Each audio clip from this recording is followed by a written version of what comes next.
Hello everyone and welcome back to Let's Play Hearts of Iron 4, The New Order, Last Days of Europe, with me, Alpha Pi Omega, and Empire of Japan. So, I have actually been on a business trip in Slovakia for the past 2 days, so I uploaded everything that I recorded, and I had a chance to read on some of your comments today, and I wanted to mention a couple of them here because many of them were really good and really interesting, and I would like to incorporate them into today's episode. So the one that I want to start with is a really large comment made by user XU2IT T6FZ7K. God damn it, I swear you guys are trying to make me look dumb when I read your nicks. But he made a comment on episode number 2, which I absolutely love, because he managed in his comment to take the spirit of the previous campaign of Black Ice and translate it into goals for us in this playthrough. Now, I'm still going to say that we are going to go with the flow, whatever happens, happens, but he actually mentioned that he suggests the following goals, and I'm absolutely okay with them. And I will try to achieve at least some of them. So first of all, he suggested we improve poverty. That is 100% happening. We want to do that. He wants us to improve conditions of our women. That is actually also a really good goal. If it's possible, I would like to do it because women actually helped us quite a lot during the war. And it would be good if our conservative or conservative liberal government gave them at least some freedoms. Even though, again, as I said, even today in 2024, Japan is extremely conservative in that regard.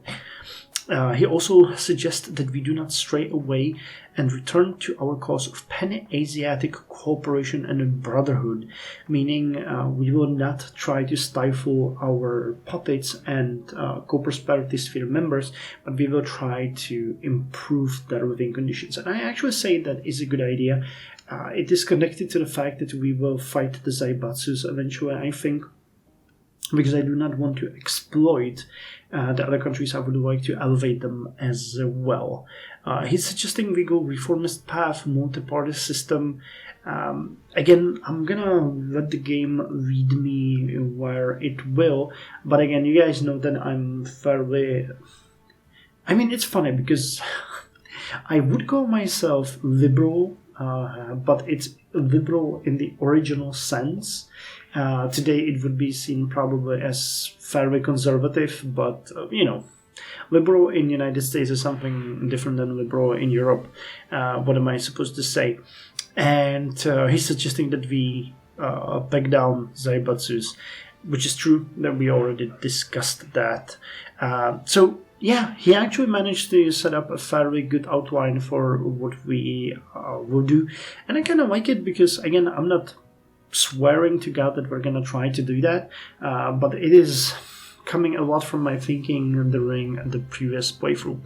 Another comment that I wanted to mention was, Garrett Smith Demand and Wolfau and user CT5JM4C4K all commented about the fact, or not about the fact, but also about the fact, but they had various comments about our units. Now, the matter of the fact is that we do have an expeditionary force. We call them the Shonan Volunteers, but in fact they are our elite units. And I would like to work with these units and make them as good as possible so that we will have them prepared to strike wherever we need them. Now, we've already discussed it in episode 6 and 5 that we need to change that template a bit. We're gonna change them all to the Teishin Shudan template and try to expand upon them, give them more elite infantry battalions so that they get to combat wave of 20 or 25, we will see. I would also like to give them some support, meaning self-propelled artillery, specific type of APC made to support them in harsh terrain. We'll see what we're going to do, but these units are going to be the core. Or actually, they're going to be the core of the expeditionary force, but then we're going to have to reform our entire army to have it able to defend our, our sphere of influence, I guess would be the way to go. There was one more comment that I'm looking for here, but I don't see it. But somebody mentioned that we look at the agency and actually create it, but we already have it, though I haven't really considered spending anything, and it's very cheap based on the fact that we have quite a lot of factories. So I want to look at what we have here right now, because I haven't investigated it yet. So we get the economy department, army department, naval department, and air department, each giving 25% bonus to intelligence, which is pretty good. Passive defense is of course a go. Anti-guerrilla activities, that would be probably good. We're definitely going to go with covert operations. We want to have a strong and capable secret service and operative train. So yeah, you know what? I don't think that there is much that we want to do here as a priority. We're just going to have to work through it all. There's also the special forces training here. So let's start with passive defense. It's usually a good idea to have your... Yep, we have some activity of our enemies in our territory, so the passive defense is going to be good. I mean, it's April, so we haven't really lost that much time. And last but not least, I wanted to thank user Dinosaur Recycle 9853, because he actually made me look like a fool in his comment, but he is absolutely right. I should have noticed that before. These guys are not Kidoites, but they are Kidoites, because there is the suffix of ite. And because I looked a little bit at Japanese language in the past, and I actually learned it for about a half a year because I was working for a Japanese company, I should have noticed that. So that makes it much easier to pronounce. Kidoites, of course. So yeah, with that said, we spend a lot of time talking about our future goals, our things, and what we want to do. Now it's time to actually put it into practice. So let's look at the bureaucrat event that we have here. Some men say that money makes the world go round. Others say it is the root of all evil. To some men in the Japanese Empire, it is both the end and the means of their life's work. Kaya Okinori is such a man. Kaya's political career has been one of feeding the streams of income to an increasingly militarized Japan. In 1936, he joined other Japanese officials in maximizing the profits from Manchukuo, utilizing the mineral, agriculture, and labor wealth of the region to its limit, especially as the empire came into conflict with the Americans in the Great East Asian War. By this point, Kaya was the Minister of Finance and spent many years learning the tools needed to rise in the cutthroat Japanese political system. Most important was knowing what people to listen to. Since his tenure as the finance minister, Kaya has served in the House of Representatives, making close friends with many of the military representatives, especially IJA veterans. The Imperial Army has been an excellent tool to enforce its authority in Manchuria, and a well-seasoned man like Kaya is perfect for proposing some ideas the civilian government may find controversial. Head of the technocrats wing of the Yokusankai, Kaya's small clique fights for centralization of power above all. Bickering among government branches has only delayed Japanese prosperity. The man does hold true to his ideals and believes in a better, stronger Japan. It is no secret his ideals are dependent on his friends, many of whom need a respectable man in the imperial diet to achieve their own goals. Whatever the case with these rumors, Kaya Okinori intends to keep the military and industrial power of Japan on a tight leash, no matter what. It's kind of interesting that they call these guys technocrats, because technocracy, in the way I see it, is more about, it's about elevation. It's not that much about exploitation, but in this case, I get it. I get it. So let us look at finishing the conflict in Malaya. Our units are attacking over here. Not entirely successfully, but will probably be supported by new units soon, and that's gonna make it. We need to take Taiping. That might actually win the war because they will surrender. So let's just leave our units attacking there. I wanted to check the economy. Doing really good. Really good. There was a comment about me cutting the science expenditures. Look at how much we're saving, you know, when we've cut that. Because if we get the debt to GDP to a reasonable level, we can then put it to max, and it will never really threaten us again. But at this point, we really need to make sure that we cut the costs wherever we can and get the debt under control, after which we can reasonably do whatever we want.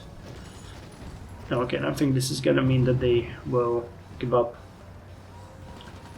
Nope, they didn't. Okay. Well, let us eliminate them then. Is there a port here? There is a port there, okay. So we need to immediately counterattack so that they do not save their units. Goodbye blue sky, goodbye units, especially the American one. I'll be happy for it to be gone. There is one more unit over here. Yeah, there's also a victory point there. Actually, this one is way more valuable. Penang. I was thinking that Taiping, because it was a capital, would be more valuable, but I guess not. And there we go. So this one is gonna close the conflict down for us. Bukit Martajam. Do we have any? Nope, we don't. Okay, so the provisional government of Malaya has defeated the United Malayan anti-Japanese. Oh, so that's the. I was wondering what it meant. The United Malayan Anti-Japanese Front. Well, you can do whatever you want. So fancy new toys. Watch how you carry that, Private, shouted the lieutenant from the gangway. Do you want to throw your back out? How about we swap, sir, came the reply from below. I get the clipboard and you carry these crates of junk all day. Watch your tone, Private. That junk is worth more than 4 years of your pay per unit. Keep the mouth up, and I'm sure we can bump it up to 5. For a gun, sir? We already have plenty of those. You're sure this isn't just diet pissing cash down Kushu's mouth? They're not just some gun, you imbecile, yelled the lieutenant. Weren't you listening during the presentation? No, I was looking into the eyes of the crash test dummies opposite me, said the private. Whatever they went through, I don't want to follow. You'll be singing a different tune if you ever use it in the field. And will you be joining me in that field, Mr. Logistics Officer? No, same way I won't be joining you on 2 weeks punishment detail. Oh, improved Matsushita experimental rifle. Where did that come from? Okay. And the sting of mere tolerance. For the first time in his life, Takunda found himself disturbed, uneasy, shaken. He wasn't sure what he felt, but it wasn't good. When there had been a call for volunteers to help the Shonan forces expulse the American puppet rebels in Malaya, he'd been among the first to answer the call. That there were those who were interfering with the unifying missions of the co-prosperity sphere sickened him. For too long, the people of Asia had been separated and turned against each other by Western foreigners. For the first time, thanks to the Empire and the wisdom of the Emperor, Asia was in the hands of its people. No foreigners, no imperialists, only people coming together in their own interests. How could anyone not want to be part of such unity? Well, these are all faults of, the British, the Americans today, or the Japanese over here, but it's not always so sunny on the other side. Of course, he'd heard of rebels, dissidents, but they were nothing more than American and Nazi propaganda. Some people would do anything for money and power, or so he'd thought. Stepping into the light of the South in person had been sobering. There was no proud Malayan army waiting there. The collaborators were exhausted, fewer than he'd expected, and undersupplied. It was quickly clear why they needed help, yet that was more disturbing. Yet what was more disturbing was that he got an impression at some point that he wasn't wanted, nor the collaborators for the matter. He didn't feel like he was helping his Asian brethren push back against the American imperialists. He felt like an interloper, an outsider, someone who was tolerated, not welcomed. The people did not seem to be on their side, and he didn't know why. He couldn't blame this on the Americans, unless many in the Shonan were secret spies. But why would they not welcome Japan's help with open arms? It bothered him, and he felt that this was going to bother him long after he eventually returned home. Unwelcome helpers. So Provisional Government of Malaya joins Daitoa Kyoken. We lose the global conflict. Public approval increases by 5% and we get a long-awaited call. Collaborationist victory in Malaya. Japan's empire remains. After years of conflict, it seems not much is to change in the nation of Malaya. Unable to properly utilize their OFN connections, the UMAJF has surrendered to Shonan, marking the end of their continued struggle. Yamamoto Moichiro has agreed to end the governorate and form a federal monarchy. Provisional government of Malaya. Okay, so I guess this is gonna change. Though the true independence of such a state has yet to be seen. However, the official end of the war doesn't mean that peace has returned to Malaya.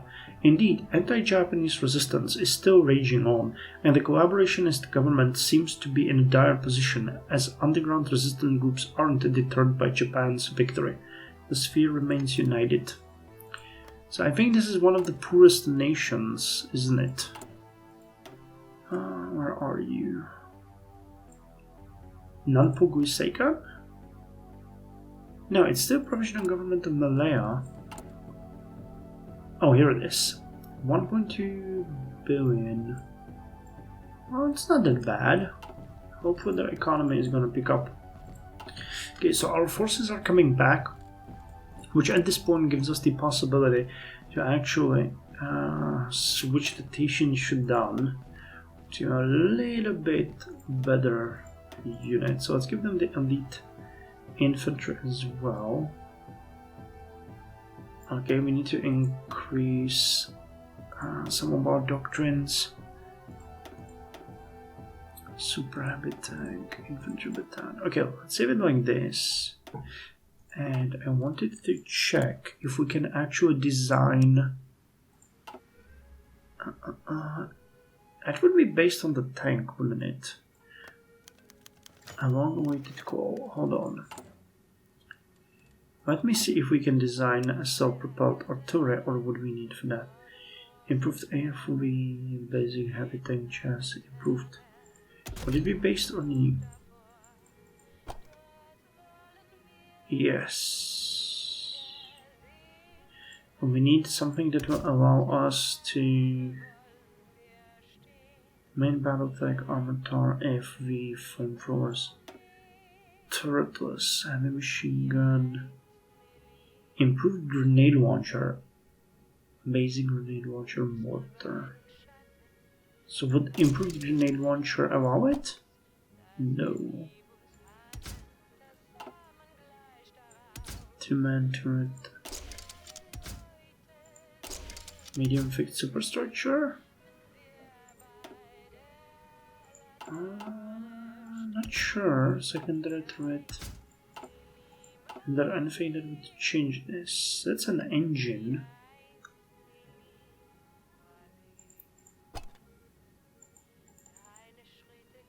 So this is the main battle tank. Let us check if under research we can find something. There has to be... So there's the basic artillery. There's an advanced artillery. This artillery upgrade. Nuclear, biological and chemical systems. Mode control, autocannons, autoloader. I don't think we actually have Type 20, Type 26. APC chassis. Would the APC chassis be? No. APC weapon? Nope. Okay, none of these. Maybe we can design it at this point. I'll see what we can do. But for now, we can always research and add regular artillery support. A long-awaited call. It was a normal day in Inohira's life, a relatively uneventful day even, but who was he to complain? After all, in politics, no news and good news are generally one and the same. Yes, it was quite an average day, he thought, at least until the phone rang. This is Inohira speaking. Who is it? Prime Minister, said an overjoyed voice on the other end. We've done it. It's over. We've put down the UMAJF. Ah, wonderful news, answered the Prime Minister. Finally the quagmire that was the Malayan Civil War was coming to an end.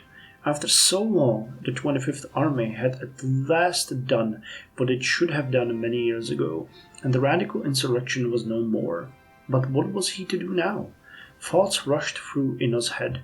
Maybe it would be for the best to pour resources into Malaya as soon as possible to bring it back entirely into the sphere.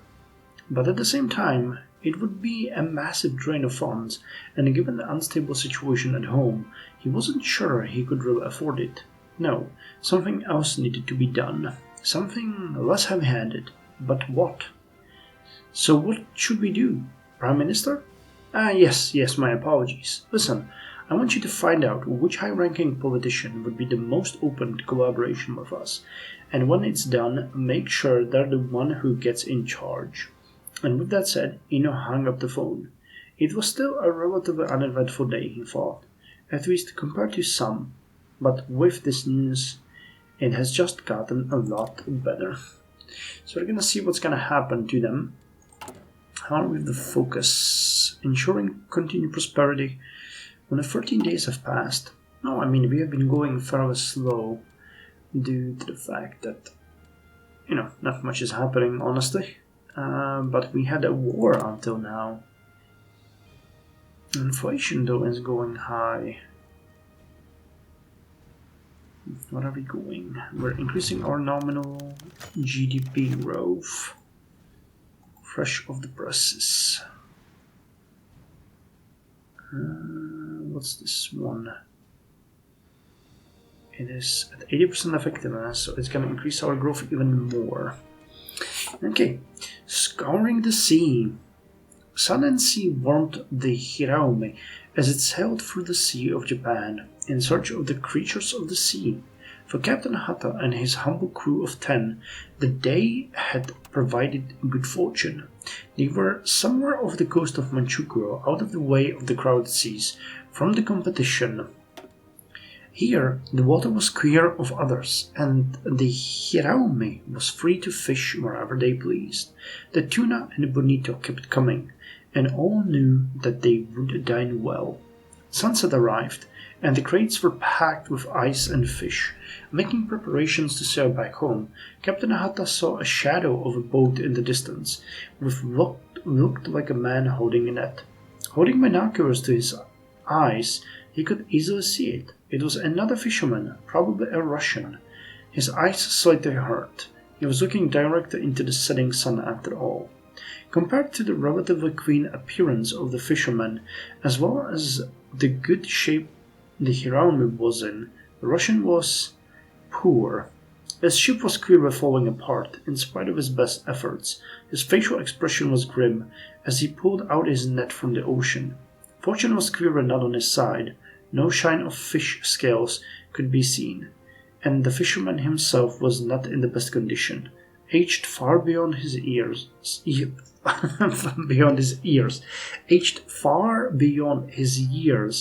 and toughened far more than he should have been. Captain Hatta could only watch on with pity, powerless to do anything to help. He hated to see it. Or you could always give him some fish, but I know that's radical. Okay, we lost more production units. Okay, volunteer forces have returned. And what we're gonna do here, we're gonna change them all to Teishin Shidan. We're still missing probably, tank helicopters, but construction of these should be going better and better. Yep, we're at 2.2 per week, and we are still nowhere near maximum efficiency. Okay, jet transport. Yeah, our aircrafts are in dire situation, but they'll improve as we're gonna go. We might even lower the production of some other stuff, but I would much rather have a stockpile. Patriotic Front victory in 1962 Lao election. To the delight of many and the consternation of some, Prince Petsarat's legacy has been secured. Under the leadership of the prince's own half-brother, Prince Sophanovong, the Laotian Patriotic Front has emerged in a coalition of peace and neutrality, assembling a new cabinet under the prince's personal leadership. Across the nation, Democrats breathed a sigh of relief at the confirmation of Laotian democracy, and farmers rejoice at his promise of rural modernization. Not all are so celebratory. Conservatives and monarchists have already redoubled their accusations of the prince being a communist spy, along with attempts to cast doubts on the veracity of the election. One politician even went so far as to call on the Japanese to nullify the elections, but their opposition collapsed when the Japanese reply was a congratulation to the prince for his victory. With this, normalcy has returned to Laos. A leftist in the sphere? So let us check it. So Laos is spread between Kingdom of Kampuchea and Laos itself. National communism. I guess we don't mind it if they stay in line. Arthur Calwell becomes Prime Minister of Australia. It appears that there is a new wind blowing through Australia, but not quite as new as one would think. The Australian Labor Party have triumphed once more at the polls despite their scandal 2 months prior, and inside the party scheming and politicking has led to an old guard candidate of the right wing of the ALP. Arthur Calwell has claimed victory in the recent snap elections in Australia, while the powers of the world eye up Calwell's still unclear intentions abroad that stand in sharp contrast to his policies at home, arguing for nothing less than full liberties to the labour unions that make up the vast industries of Oceania and the unflinching preservation of a white Australia. Calwell will use everything in his arsenal, including his characteristic silver tongue, to move the membership of Parliament into voting for his measures. Yes, there is a new wind blowing through Australia, and that wind calls for the downtrodden and disposed in society. A socialist who supports the White Australia policy? Preposterous. Social democracy. Oh, okay. Okay, we're starting to gain a little bit more political power. I'm thinking with 3 production units. Okay. That's actually pretty nice. So let us get 2 more civilian and 2 more military. Okay, and we're gonna put these 2 new military factories on the attack helicopters, because we want to get as many of those as possible, as fast as possible. And I think that what we're gonna do here, we're gonna invest a little bit more political party into a campaign, a propaganda campaign for ourselves, which might boost the amount of conservatives we have there. And then we're gonna stockpile. The Grey Eminence. Kido was a man of many contradictions, a noble but also a deputy, a former prime minister yet an aspiring power walker, and a grey eminence without a lick of touch in politics. Irrelevant, they called him, a done with favour. Nobles and deputies alike liked to tell him as they mingled within chambers, "The 50s, Kido. To hell with the 50s, that was a long time ago." The only thing that could bring Kido a fable, jocular and jovial temper to a boiling simmer was a reminder of a time when he had power, but powerless. Another contradiction. He sat in his corner of the House of the Representatives lounge, the only deputy dressed in a decent suit, and who conducted himself with decent etiquette. Were he to sit in the noble's lounge, he would be laughed out of the room because of his loose cravat and patterned tie. Kido did not care. When they needed favors, they would come to him. And Kido was not someone so easily offended by mockery of his mode of dress. No noble should be angry at his inferiors, nor his equals. Tea, cakes, while other deputies brought bread and bundled rice. The conservatives, reformists, and technocrats talked to their leaders freely. Kido Ites, even avid ones, avoided Kido. He sat alone, undisturbed. A time will come when they would surround him, for scraps of power left untouched at the heels of his table. He just needed to wait. There's always room for an old bird. How poetic. Okay, so we're gonna go with more passive defense. Let's end this episode when we ensure continued prosperity. How the economy do? Debt to GDP now down to 101.7%. Oh yes, we're doing good. And it's only May. We've already lowered it so much in just a couple of months. That is lovely. Now with that 50 political power, we are going to launch a slander campaign, which will increase... Wait, too much.